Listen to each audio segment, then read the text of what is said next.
சிறப்புகள் சிலவற்றை உங்களுக்கு தெரிவிக்க கடமைப்பட்டுள்ளேன்.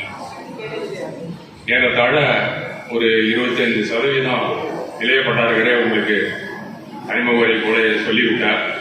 ஆனால் சொல்ல வேண்டிய ஒரு மரியாதை இருக்கிறது நம்மிடம். அந்த வகையிலே அவர் பல சமூக பணிகளை நமக்காக செய்திருக்கிறார். ஏனென்றால் இன்னைக்கு பேச வந்திருக்கிறதுனா நாம அழைக்கிறோம் அப்படின்னு சொன்னா உடனே வந்திருக்கிறதுனா பல அலுவல்களை ஒதுக்கி வைத்து விட்டு தான் வந்திருக்கிறார். இதற்கு முன் நான் சந்தித்திருக்கிறேன். அவருடைய நூலகம் ஒன்று வீட்டிலே வைத்திருக்கிறார். அது மட்டுமல்ல, சரஸ்வதி மகால் என்ற ஆசியாவிலே பெரிய ஒரு நூலகம். அதுக்கு ஏறத்தாழ 450 ஆண்டுகளை கடந்திருப்பதாக வரலாறு தெரிவிக்கிறது. அந்த நூலகத்திலே ஆரம்ப காலத்திலே சொல்ல போனா நாயக்கர் காலத்தில் துவக்கப்பட்டது. அதன் பிறகு மராத்தியர்கள் இருந்திருக்காங்க. அதுக்கப்புறம் சரபோஜி மகாராஜா தான் அதை ஃபுல்லா ரெனோவேட் பண்ணி நல்லா செய்து வைத்திருக்கிறார். அவருடைய பெயர்ல தான், அந்த மன்னருடைய பெயர்ல தான் இன்றைக்கு அந்த நூலகமே இருக்கிறது என்று சொல்லலாம். அதுல பணியாற்றுவது அப்படின்னு சொன்னா ஒரு சாதாரண விஷயம் இல்லை. ஏன்னா அறிவு கடல் அதுல டெய்லி குளிச்சிட்டு இருக்காரு அவரு.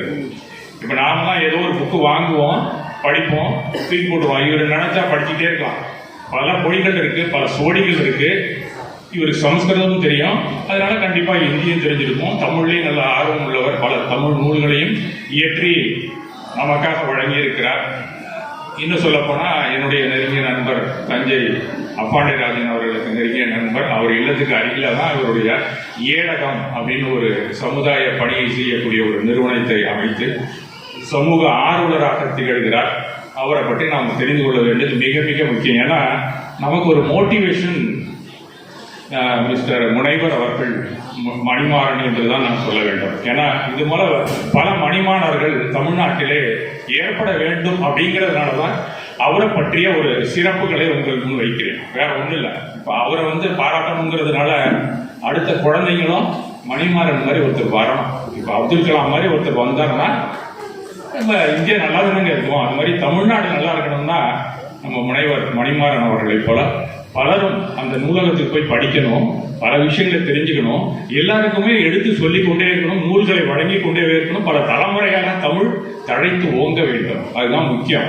ஒரு வரலாற்று சிந்தனையாளர் வேற, பல வரலாற்று இடங்களுக்கு போகிறார்.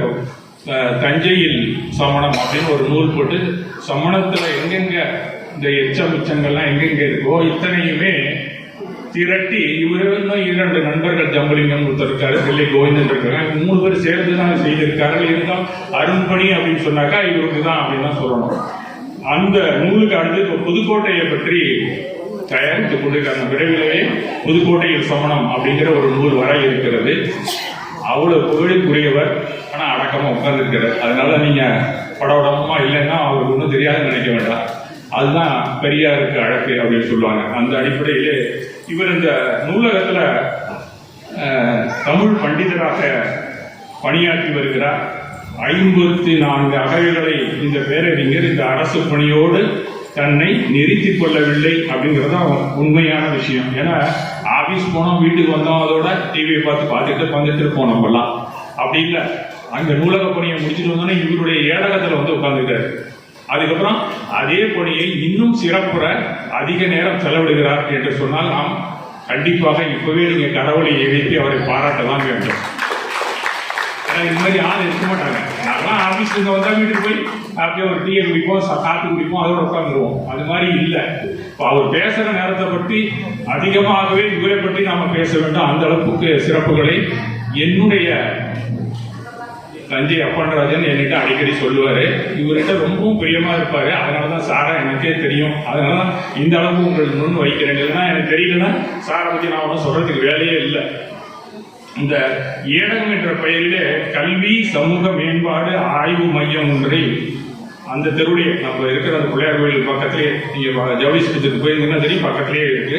அந்த இடத்துல நிறுவியுள்ளார். ஏடகம் என்னும் நிறுவனத்தின் முக்கிய பணி என்னவென்று காண்பின் அதன் முக்கிய நடவடிக்கை அம்சங்களில் ஒன்று சென்னை உலக தமிழ் ஆராய்ச்சி நிறுவனத்துடன் இணைந்து தமிழ் சுவடியியல் சோடியெல்லாம் நம்மளுக்கு இங்க கூட இந்த சோடியெல்லாம் சுத்தம் பண்ணி கொடுத்தாங்க 2 பேர், யாருக்கா ஞாபகம் இருக்குன்னு நினைக்கிறேன்.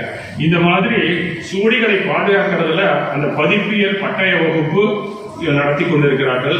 கட்டணம் இல்லா சுவடியில் வகுப்பு நடத்துதல், கட்டணம் இல்லாம நடத்துறதுங்கிறது ஒரு பெரிய விஷயம் தான்.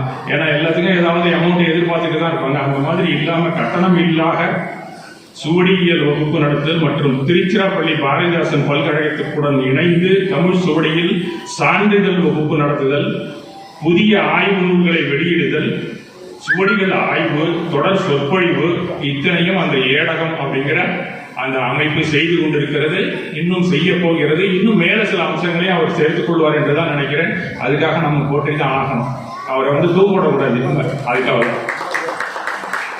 இவருடைய கல்வி தகுதி அப்படின்னு பார்த்தா முதுகலை கிட்டத்தட்ட 5 முதுகலை என்று நினைக்கிறேன்.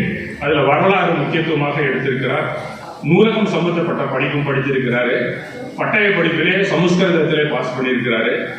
அது இல்லாமல் முனைவர் பட்டம் PhD சொல்லுவாங்க, டாக்டர் ஆஃப் பிலாசபி அப்படின்னு சொல்லுவாங்க. எம்பிங்கிறது மாஸ்டர் ஆஃப் பிலாசபி, அதற்கு மேலே படிக்கிறது தான் டாக்டர் ஆஃப் பிலாசபி. அதுல வரலாற்று நோக்கில் தமிழ் இலக்கியம் காட்டும் நீர் மேலாண்மை அந்த ஏரியாவிலையும் இந்த வாட்டர் மேனேஜ்மெண்ட் நமக்கு ரொம்ப அவசியம். இப்பெல்லாம் அந்த வாட்டர் மேனேஜ்மெண்ட்லேயே அவர் PhD வாங்கியிருக்கார் அப்படின்னு சொல்லணும். கூடுதல் தகுதிகள் அப்படின்னு சொன்னா சுவடியில் பாடத்திட்டத்தை பாடத்திட்ட குழு உறுப்பினர், தமிழ் பல்கலைக்கழகம் தஞ்சை. அதோட இல்லாம தமிழ்நாடு அரசு இந்து சமய அறநிலையத்துறை திருக்கோயில்கள் மறுசீரமைப்பு குழு உறுப்பினர். இப்ப நமக்கு ரெனோவேஷன் பண்ணணும்னா ஐடியா கேட்கலாம். நம்ம அதுவும் படிச்சு வச்சிருக்கிறாரு. உறுப்பினர் தமிழ்நாடு மாநில சுவடிகள் இயக்ககம், அதுலயும் இருக்கிறாரு அவரு. சரஸ்வதி மகால் நூலக வெளியீடுகள், தனியார் நூல் வெளியிடணும்னா அங்க இருக்கிறவங்களும் செய்யலாம், வெளியில இருக்கிறவங்களும் நம்ம போய் இணைந்து செய்யலாம். அந்த அளவிலே இவர் தனியாகவே தமிழ் ஆய்வு கட்டுரைகள் ஒரு வால்யூமா போட்டுட்டு இருக்கிறதுல ஒரு தொகுதி முடித்திருக்கிறாரு. 2ஆம் பதிவு 2வது வால்யூமும் வந்துவிட்டது. தமிழ் என்னும் எழுத்தும் 6வது பதிப்பு வெளிவந்துள்ளது. அடுத்தது அழகர் அந்தாதி அப்படிங்கிற ஒரு பதிப்பை செய்திருக்கிறார். தமிழறி மடந்தை கதை, சரவேந்திர பூபால குரவஞ்சி, இதெல்லாம் பதிப்பாசிரியராக இருந்திருக்கிறாரு. இணை பதிப்பாசிரியராக இருந்திருக்கிறார். அது இல்லாம தமிழ் ஆய்வு கட்டுரைகள், அளப்படிங்கிற சதகம் அப்படிங்கிற ஒரு நூல், திருக்கருவை பதிற்று பத்தந்தாதி, தமிழ் மருத்துவ முறைகள், திருவேங்கட மாலை, தமிழ் இலக்கியத்தில் அறிவியல், மகாமகம் மலர், சரஸ்வதி மகால் நூலக நூற்றாண்டு விழா மலர், தஞ்சை பெரிய கோயில் குடமுழக்கு விழா மலர், வாகட அகராதி, வைத்திய வாகன பிள்ளை தமிழ். இது போன்று நிறைய நம்ம சொல்லிட்டே இருந்தா அவர் பேச முடியாது. அதனால இதோட நம்ம முடிச்சுக்கலாம்.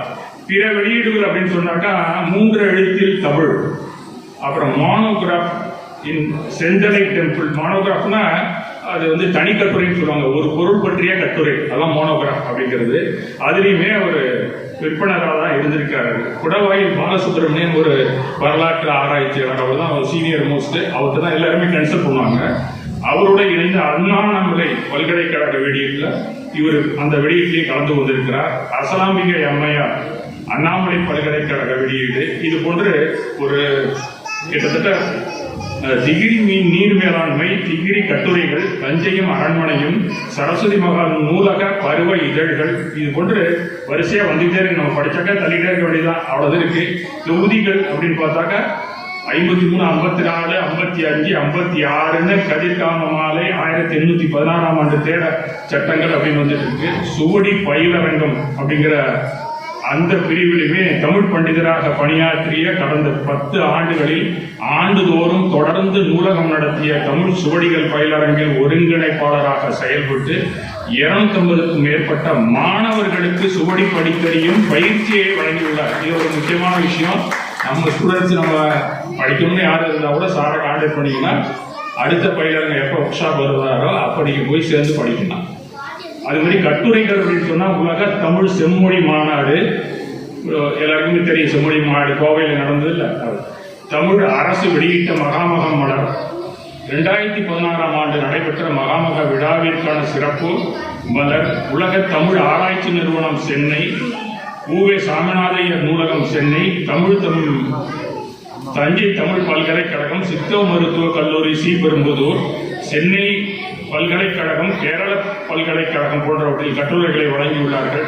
அயல் நாட்டில் கூட போய் உரை நிகழ்த்தியிருக்கிறார். இலங்கை, யாழ்ப்பாண கழக சித்த மருத்துவத்துறை நூலகத்துறையிலே உரையாற்றி இருக்கிறார். கோலாலம்பூர் போயிருக்கிறாரு.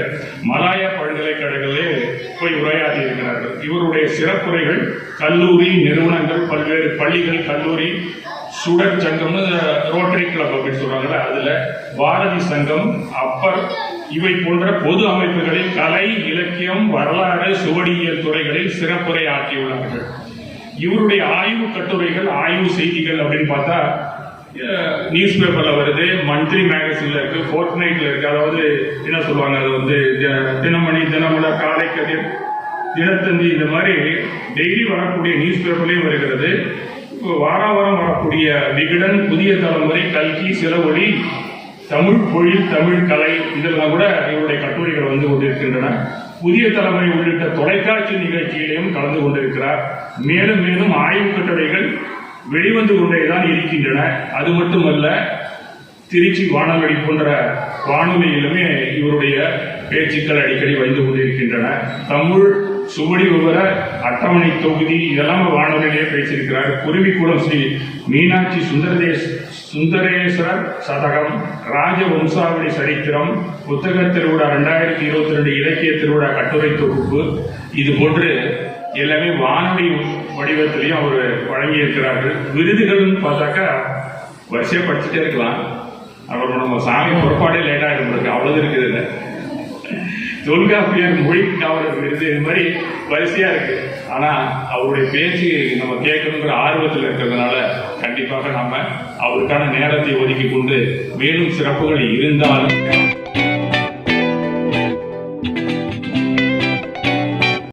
உங்களுடைய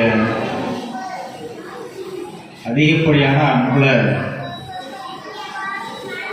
திக்குமுக்காட வச்சுட்டீங்க. தமிழுக்கு ஒரு பெரிய ஆற்றல் உண்டு.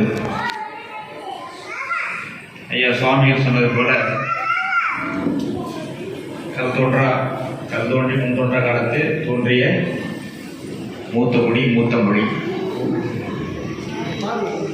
அந்த தமிழ் தான் என்னை இங்கு அழைத்தது, எடுத்தது. அந்த தமிழ் வேறு எங்கும் இல்லை. இதோ நம்ம அமர்ந்திருக்கக்கூடிய சுவாமிகள்.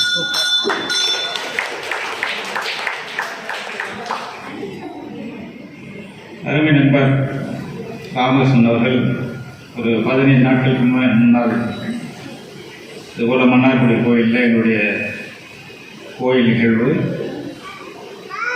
ஸ்ரீ 108 மல்லிநாத சுவாமி ஜினாலயத்தின் பிரம்மோற்சவ விழா இருக்கின்றது. அதில் உங்களுடைய உரை இருக்க வேண்டும் என ஒரு அன்பு கட்டளைன்னு சொல்லலாம். நான் சொன்னதுனால என்னால் தவிர்க்க முடியாது. அவ்வளோ நெருங்கிய நண்பர். ஏதாவது சின்ன ஒரு இடம் இருந்தால் கூட உடனடியாக ஓடி வந்து பார்க்கக்கூடிய எனக்கு நெருக்கமானவர். அதனால் அவருடைய அந்த கட்டளை ஏற்று இந்த கோவிலுக்கு வருவது எனக்கு 2வது முறை. முதல் முறையாக தஞ்சையில் சமணம் என்ற நூல் ஏடகத்தின் முதல் வெளியீடாக வெளிவந்தது. அந்த நூல் தொடர்பாக சமண ஆலயங்கள் எல்லாம் பார்க்க வேண்டும் என்று விரும்பினோம். அந்த வகையில் அண்மையில் நம்ம எல்லாம் விட்டு பிரிந்த பெரியவர், என் அன்பிற்கும் மதிப்பிற்கும் உரிய ஐயா பாண்டராஜ் அவர்களுடன் இங்கு முதல் முறையாக வந்துள்ளேன். அவருடைய நினைவிலும் இந்த நேரத்தில் போற்றுகின்றேன். இது 2வது முறை. சோழ நாட்டில் சமணங்கிற தலைப்பு. இந்த நிகழ்ச்சிக்கு ஏற்பாடு செய்து அழைத்த மன்னார்குடியை சார்ந்த அருமை நண்பர் பாபு அவர்களுக்கும் என்னுடைய வணக்கத்தையும் நன்றியை தெரிவித்துக் கொள்கின்றேன். இந்த நிகழ்வை தலைமையேற்று மிகவும் அருமையான ஒரு அற உரையும் ஆசி உரையும் வழங்கிய ஜினகாஞ்சி மடத்தின் ஸ்வஸ்தி ஸ்ரீ லட்சுமி சேன இளைய பட்டாரக பட்டாச்சாரி வரிய சுவாமிகள் அவர்களை வணங்கி மகிழ்கின்றேன். அவர்கிட்டே தமிழ் நிறைய கொஞ்சம் விளையாடுது. அது இல்லாமல் சமஸ்கிருதம், ஹிந்தி அப்படின்னு பார்க்கும்போது அவர் தமிழ் சிறப்புன்னு சொல்லும்போது எனக்கு பாரதியோட நினைவு வந்தது. அவன் 6 மொழி படிச்சுட்டு யாம் அறிந்த மொழிகளே தமிழ் போல் இனிதாவது வேற எங்கும் இல்லைன்னா அந்த தமிழின் வடிவாய் அமர்ந்திருக்கின்றார். என் மீது உள்ள அன்பின் மிகுதி என்னவோ தெரியவில்லை. பெரும்பாலான அரங்குகள் கல்லூரிகள்லாம் போகும்போது என்னுடைய பயோடேட்டா அப்படின்னு பார்த்தோம் அப்படின்னா ஒரு புத்தகம் பெருசு இருக்கும். அது தேவையில்லைன்னு சுருக்கி தான் ஒரு 2 பக்கம் 3 பக்கம் 4 பக்கம் இருக்கும். ஆனால் அவர் கொஞ்சம் கூடுதலாகவே எடுத்திருக்கிறாரு. எங்கேருந்து எடுத்திருக்கிறாரு தெரியல. ஒரு நீண்ட அறிமுகத்தை கொடுத்தாரு. அப்படியெல்லாம் ஒன்றும் நான் பெரிய ஆள் இல்லை, உங்களில் ஒருவன், அவ்வளோதான். சுவாமிகள் சொன்னது போல எந்த ஒரு துறை ஈடுபாடு, தன்னுடைய பாவனை இறைவனை போய் அடையணும் அப்படின்னா அவன்கிட்ட அந்த உண்மையான நோக்கம் இருந்தது அப்படின்னா அவன் எந்த நிலையில் இருந்தாலும் போய் அடையலாம். அதுபோல இந்த துறை சார்ந்த ஒரு அறிவு நமக்கு வேணும். அப்போ இதில் என்ன பண்ணலாம் அப்படிங்கிறது தான். அதுக்காக பொழுது நம்ம அந்த அதே தேடல் இருக்கும்போது கிடைக்கக்கூடிய செய்திகள் தான். மற்றபடி பெரிதாக ஒன்றும் என்னுடைய சாதனைன்னு இல்லை. யார் வேண்டுமானாலும் இதை செய்யலாம், யார் வேண்டாலும் செய்ய வேண்டும் என்பதற்காகத்தான் ஏடகம் என்ற அமைப்பே தொடங்கப்பட்டிருக்கிறது. யார் வேண்டாலும் எழுதலாம், யார் வேண்டாலும் பேசலாம். ஒவ்வொரு மாத கூட்டத்திலும் மாணவர்கள் தான் நிகழ்ச்சி வழங்குவார்கள். சிறப்பு வைத்தது மற்றெல்லாம் மாணவர்கள் தான். அந்த வகையில் மிகப்பெரிய ஆளாக நீங்கள் எதிர்பார்த்திருக்கக்கூடிய அளவுக்கு இல்லை.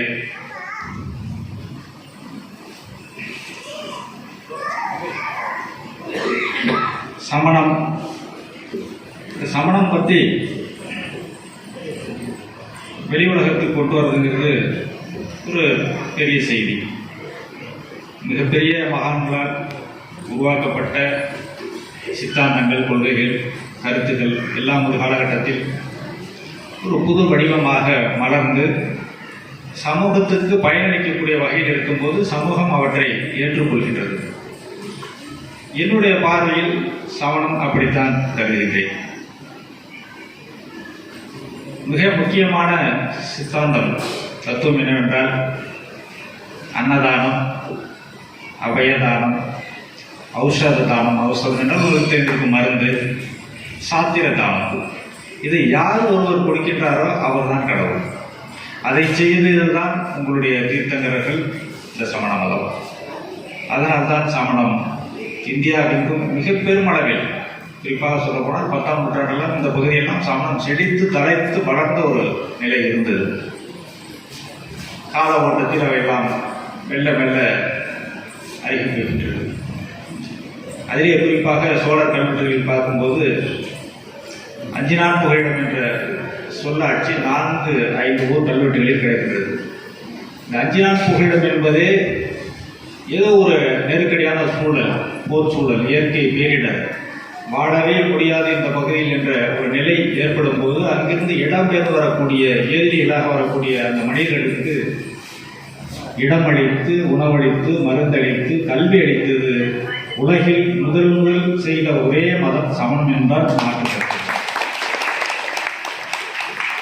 அதைத்தான் இன்றைய ஐரோப்பிய நாட்டு கிறிஸ்துவ மதம் செய்தது.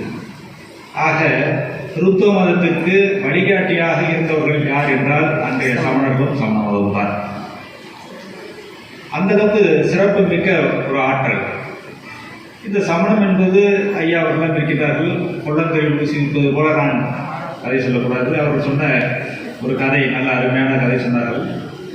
அந்த கதை சொல்லும்போது கூட எனக்கும் கூட ஒரு கதை ஞாபகத்தில் இருந்தது. சோழர்கள் காலத்தில் ஒரு மிகப்பெரிய கோயில், இது போல ஒரு கோயில்.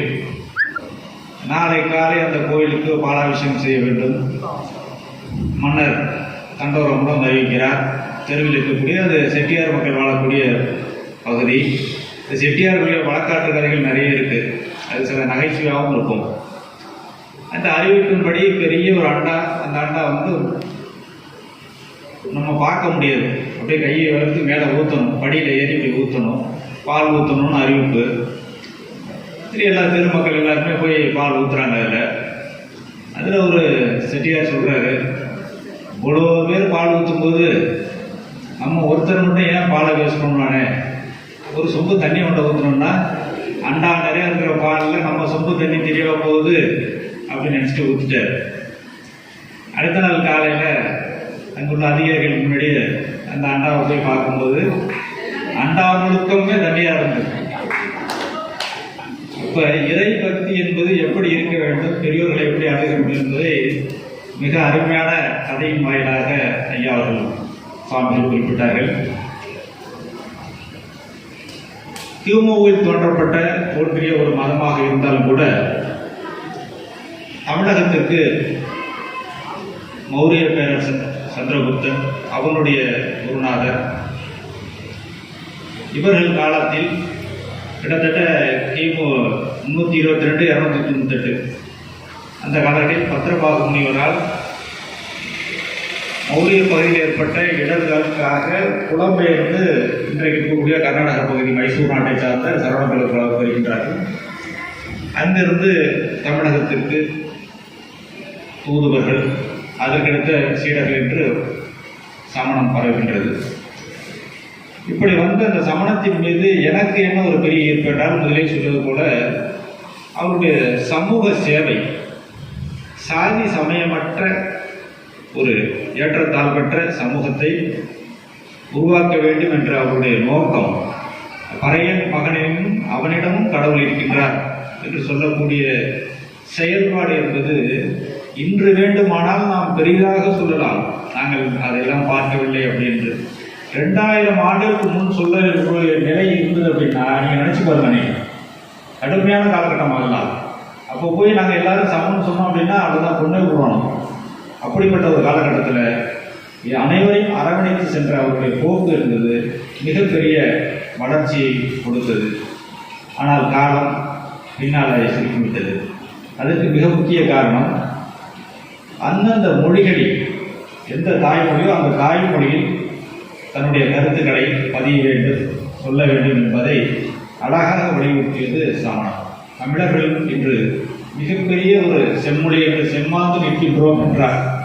அதற்கு காரணமாக இருந்தது தமிழுக்கு கொடையாக இருந்து அத்தனை இலக்கியங்களையும் படைத்தவர்கள் யார் என்றால் சமணர்கள் தான். இருக்கக்கூடிய கீழ்கணக்கு நூல்களாகட்டும்,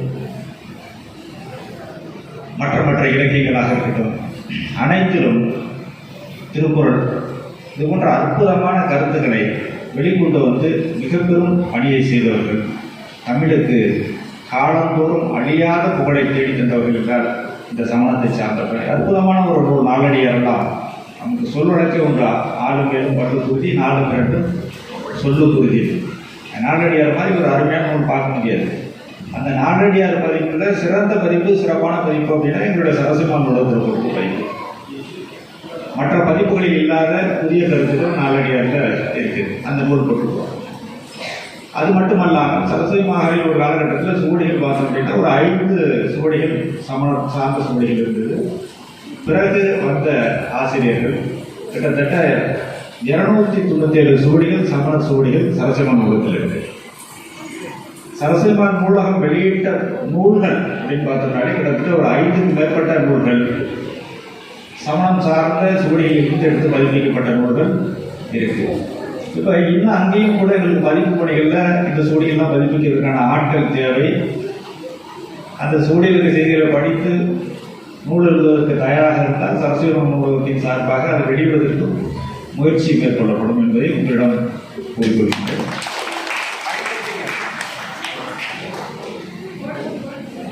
ஐயாவுக்கு தெரிஞ்சிருக்கும், உங்கள் எல்லாருக்குமே தெரியும் திருப்பருத்தி குன்றம்.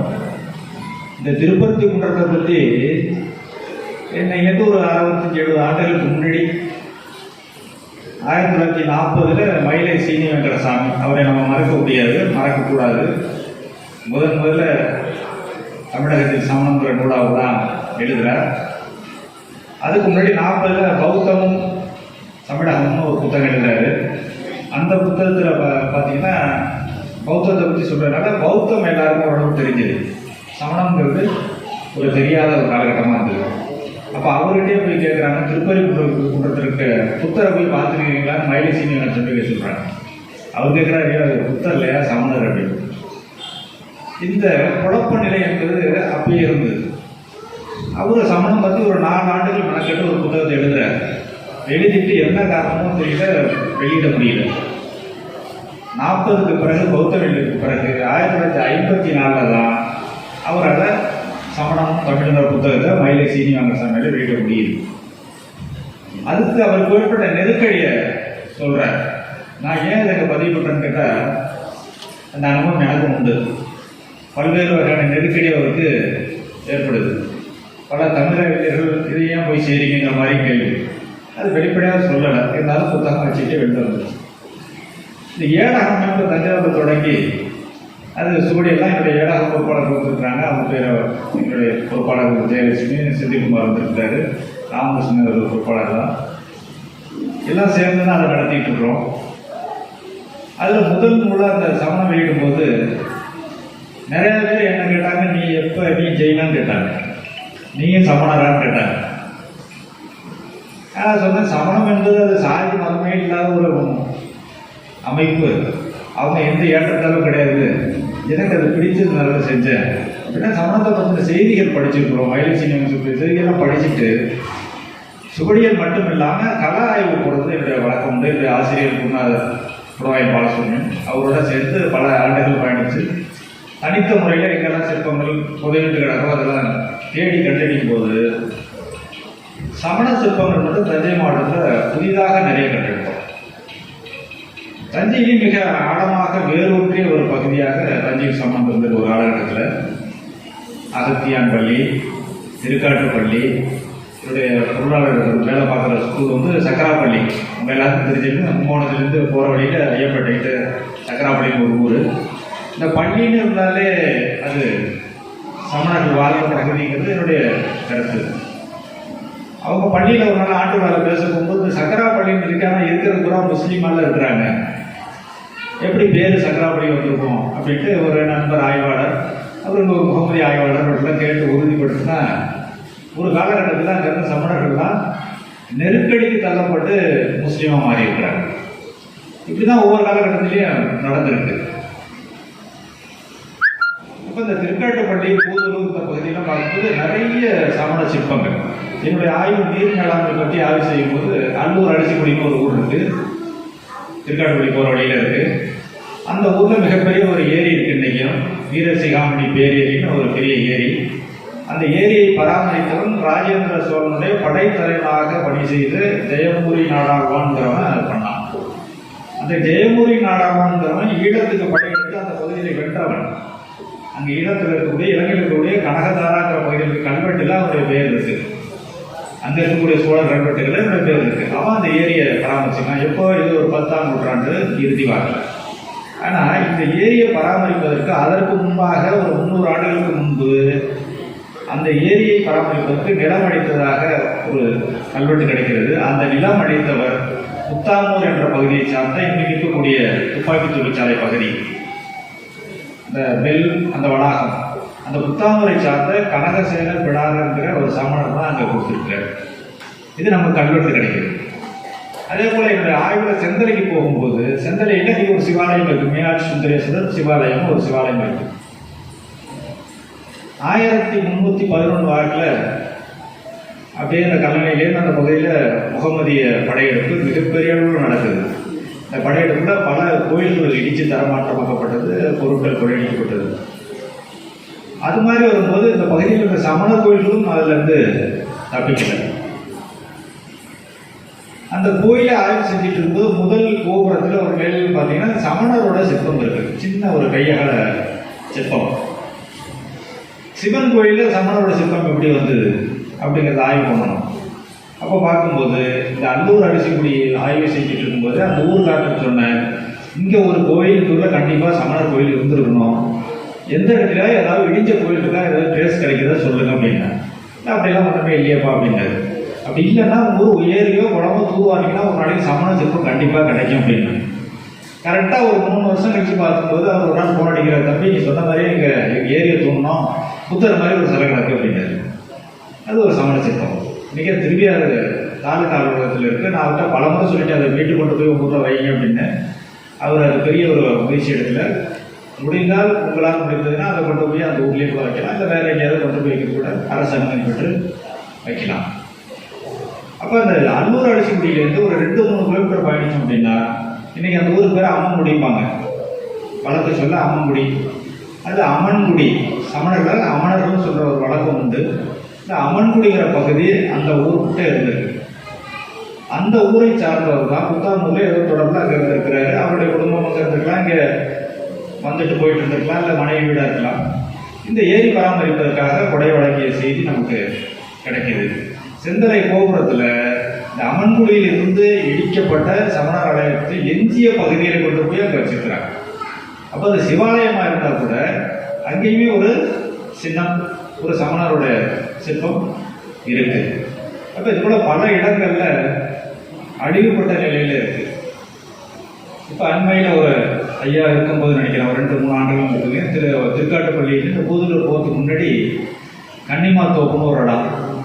அதெல்லாம் உண்மையிலே பார்க்கும்போது மனசு கஷ்டமாக தான் இருக்குது.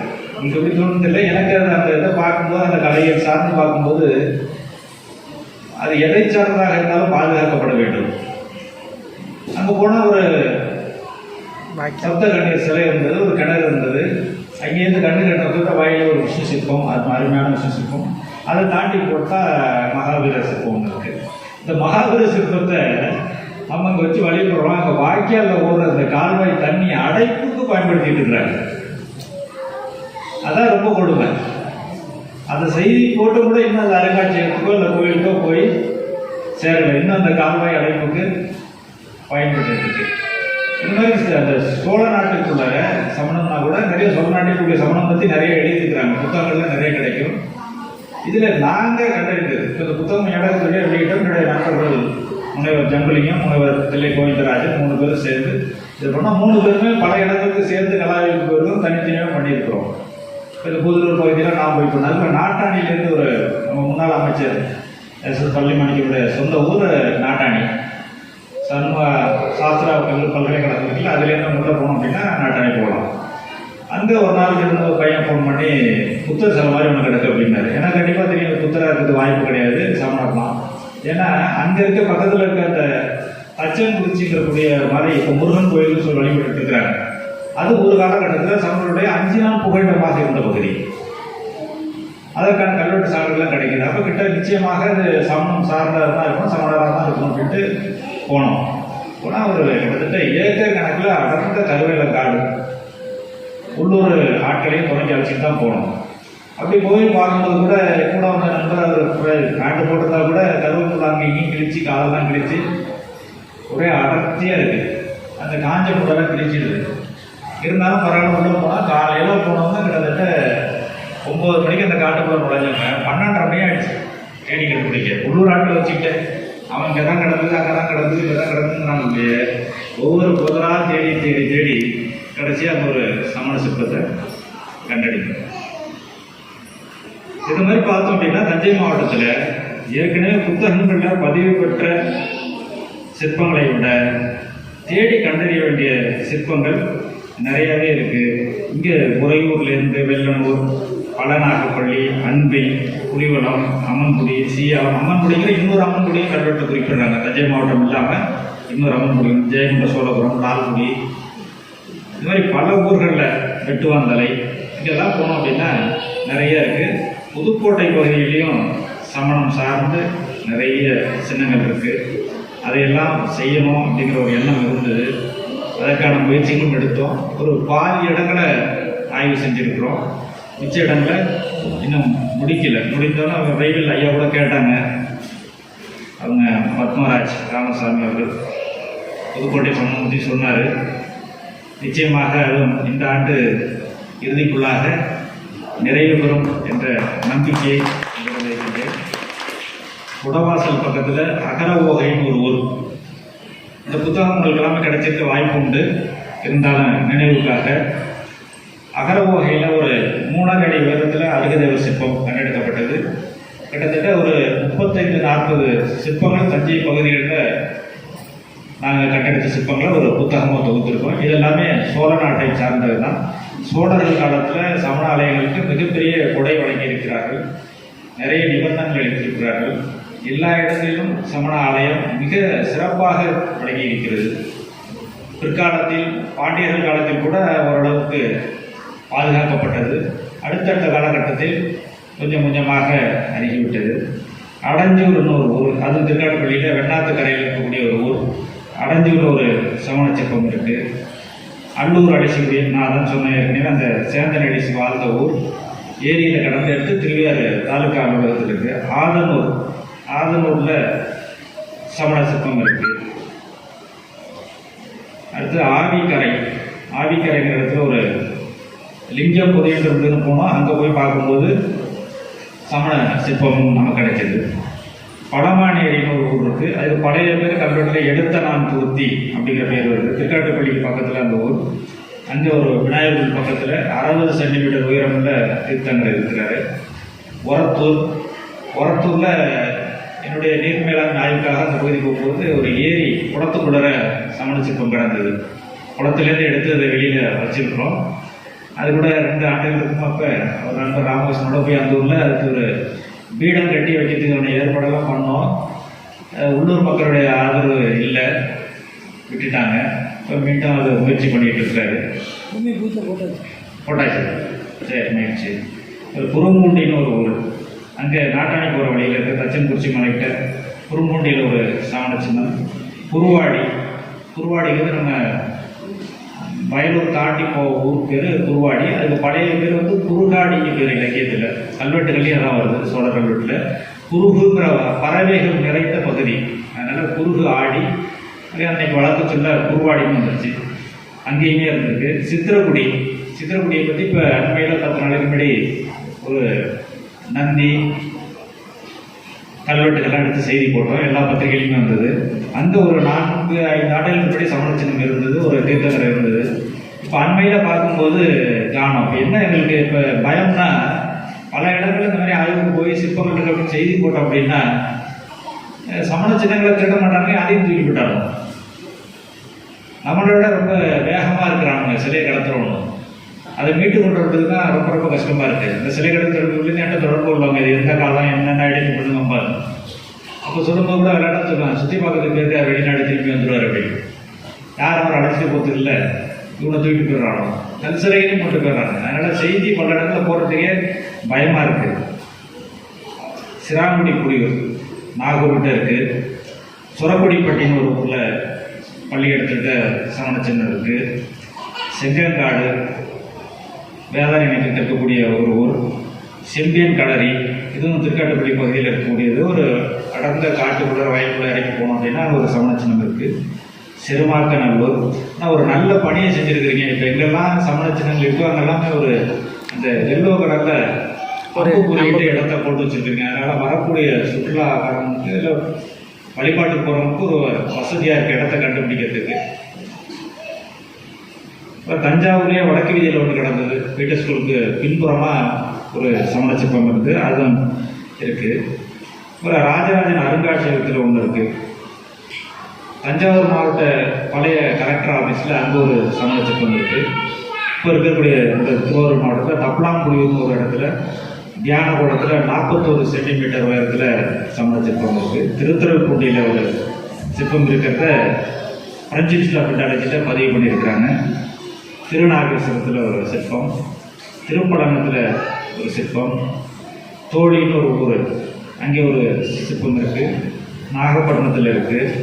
இப்படி நாட்டாணி, பஞ்சநதி குளம், புது கரியப்பட்டி, புளியக்குடி, பூங்காவூர், பூதலூர், மாரநேரி, முன்னியூர், மேகலத்தூர், வைப்பூர், இது மாதிரி தமிழகத்தில் குறிப்பாக தஞ்சை மாவட்டத்தில் எங்கெல்லாம் சமண சின்னங்கள் மற்றவருடைய பார்வைக்கு படாமல் உதவியுண்டு கேட்பாராட்டு கிடந்ததோ அவற்றையெல்லாம் எடுத்து வெளிக்கொண்டு வந்து நாளிதழ்கள் வாயிலாக தொலைக்காட்சி ஊடகங்கள் வழியாக வெளிப்படுத்தியிருக்கக்கூடிய பணியை நாங்கள் செய்துள்ளோம்.